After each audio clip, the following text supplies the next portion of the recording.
Have you ever had an embarrassing username? I used to knock around some chess forums as a teenager, as a young man, and my name was Mantis. And people used to say, "Why is your name Mantis?" And I'd say, "Dance with the Mantis, know your slim chances," which is a Wu-Tang line, which I thought was quite good at the time, but sort of shit. Used a fake name? Like right now, in this hotel, because there's lots of You have to, don't you? people who'll try to, you know, Can you give call us you a up. name that you've used before in the past? I used to go by Dr. A. Noose Checker. Okay. Have Dr. A. Noose Checker. Have you ever used someone else's toothbrush? I am an enormous germaphobe. I wouldn't even use my girlfriend's toothbrush. That's just disgusting. I've gotten a tattoo. Have. I got a tattoo when I was 18. So I had just moved to Los Angeles. I'd just fallen in love for the first time, and it felt like a real coming of age moment. And I kept having this dream over and over.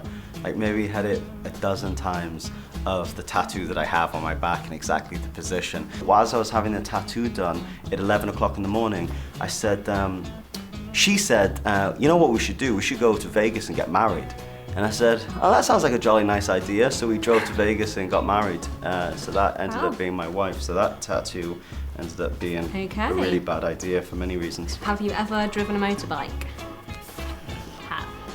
Yes, I've rode a motorbike almost every day for the last 10 years. Had a crush on a fictional character? I have. Amy Winehouse, maybe. I wasn't even a big fan of hers, unfortunately, while she was alive. But it's funny, I read a review of Amy, and it said something, it was really poignant. It said something like, it'll make you desperately miss the best friend you never knew you had, or something like that. And that's the experience I had from watching that documentary. Have you ever had a close brush with death? Yeah, a couple of times on my motorcycle, and then I was in Costa Rica a while ago and I got bumped by a shark, which was a bit scary. And it turns out that there'd actually been a fatal shark attack exactly where I was surfing 8 months before, so that was a bit scary. Have you ever kissed a stranger? Again, I mean, I suppose, you know, I'm a germaphobe, so I try not to. I try to, you know, herpes is real. The struggle is real.